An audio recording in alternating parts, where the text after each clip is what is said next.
Mindset akan menentukan bagaimana seseorang melihat dunia. Mindset yang tepat dapat membantu kamu dalam mengembangkan potensi dan meraih kesuksesan dalam hidup. Halo semuanya, nama saya Michael. Selamat datang di channel saya, Sikutu Buku. Kali ini saya akan bahas buku Mindset karya Carol Dweck. Buku ini membahas soal kemampuan dari sebuah mindset atau pola pikir. Setiap orang punya caranya sendiri dalam menghadapi kegagalan. Ada yang tidak tahu bagaimana caranya, ada yang cukup chill, tapi ada yang merasa tidak masalah dengan kegagalan. Tiga perspektif yang berbeda ini ternyata erat kaitannya dengan mindset yang dimiliki tiga tipe orang tersebut. Selama 20 tahun, riset yang dilakukan oleh Carol membuktikan pandangan kita terhadap diri kita mengaruhi bagaimana hidup kita. Ketika pertama kali diluncurkan pada tahun 2006, ide dari buku ini cukup menarik dan akhirnya digunakan oleh banyak orang. Bukan cuma untuk perkembangan diri, tapi juga bisa diterapkan untuk budaya organisasi dan perusahaan. Saya merangkumnya menjadi 3 hal penting dari buku ini. Yang pertama, fixed mindset versus growth mindset. Dalam bukunya, Carol menjelaskan ada 2 jenis pola pikir, fixed mindset dan growth mindset. Fixed mindset adalah orang yang percaya kalau kecerdasan, kemampuan, dan kepribadian adalah sesuatu yang tidak bisa diubah. Sedangkan orang yang memiliki growth mindset berpikir sebaliknya. 3 hal tersebut bisa dikembangkan melalui waktu dan usaha. Sebagai contoh, jika ada yang bilang, kamu bodoh, penilaian ini tidak bisa dijadikan patokan untuk memahami kemampuan seseorang, apalagi potensi orang tersebut untuk sukses di masa depan. Orang dengan pola pikir fixed mindset merasa bahwa kesuksesan adalah hal yang sangat penting dan berarti dia lebih hebat dari orang lain. Dia butuh validasi ini untuk merasa lebih baik. Bahayanya adalah, jika kamu baru merasa hebat ketika kamu sukses, apa jadinya ketika kamu gagal? Cara yang dilakukan orang dengan fixed mindset adalah dengan menyalahkan orang lain atau mencari alasan agar dirinya tidak bertanggung jawab atas kegagalan tersebut. Orang dengan growth mindset melihat dunia dengan cara yang berbeda. Mereka memiliki passion dan semangat luar biasa dalam mengembangkan dirinya dan terus berjuang, meski hasilnya belum kelihatan. Mindset ini membuat seseorang tidak alergi dengan tantangan, mereka malah menyukainya. Semakin besar tantangan, itu berarti kesempatan diri untuk berkembang. Mereka malah kecewa apabila mereka tidak bisa mengembangkan potensi mereka. Growth mindset juga punya peran penting dalam perkembangan sebuah bakat. Sebagai contoh, Mozart butuh waktu 10 tahun sebelum dia akhirnya mampu menghasilkan karya yang luar biasa.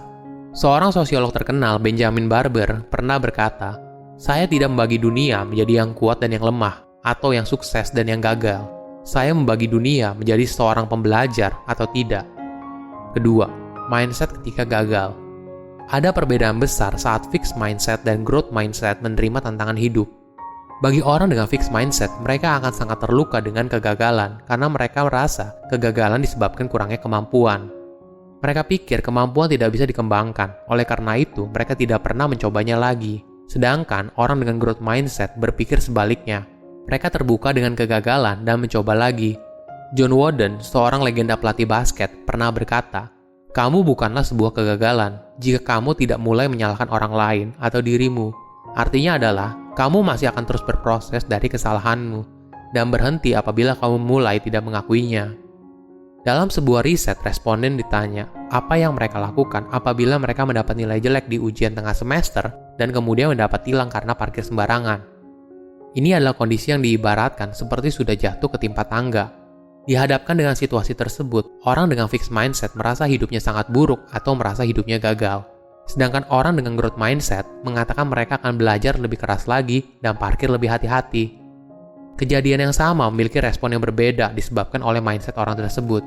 Kegagalan pasti menyakitkan, tapi orang dengan growth mindset tidak berkecil hati. Kegagalan merupakan sesuatu yang harus dihadapi dan diambil hikmah dan pelajarannya. Ketiga, mindset bisa dibentuk dan diubah. Cara kita berbicara dengan orang lain ternyata berpengaruh dalam pembentukan seseorang untuk memiliki fixed atau growth mindset. Jika kita memuji seorang pintar, berbakat, atau sempurna, kita sedang membentuk mereka untuk memiliki fixed mindset. Hal yang sama juga apabila kita bilang kalau seorang bodoh, tidak berguna, atau tidak bisa apa-apa. Kita juga membentuk mereka untuk memiliki fixed mindset. Kita bisa mengatur cara bicara kita dan ingat untuk selalu fokus pada kalimat yang mendukung growth mindset, seperti, "Kamu telah bekerja dengan baik, coba ceritakan bagaimana kamu melakukannya." Kita tidak bicara soal outputnya, tapi kita bicara soal usahanya, kegigihannya, dan perkembangannya. Jika kamu sekarang berada dalam kondisi fixed mindset, tidak apa-apa. Tapi ini saatnya kamu untuk mulai melatih otot growth mindset-mu dan percaya kalau semua bisa berubah. Pada dasarnya, setiap orang lahir dengan rasa penasaran yang tinggi dan kecintaan untuk terus belajar. Coba bayangkan, seorang bayi yang selalu penasaran dan terus belajar, mulai dari merangkak, berjalan, hingga berlari. Kita perlu membangkitkan lagi growth mindset yang dulu pernah kita miliki. Mindset akan menentukan bagaimana seseorang melihat dunia. Mindset yang tepat dapat membantu kamu dalam mengembangkan potensi dan meraih kesuksesan dalam hidup. Silahkan komen di kolom komentar pelajaran apa yang kalian dapat ketika baca buku ini. Selain itu, komen juga mau buku apa lagi yang saya review di video berikutnya. Saya undur diri, jangan lupa subscribe channel YouTube Sikutu Buku. Bye-bye!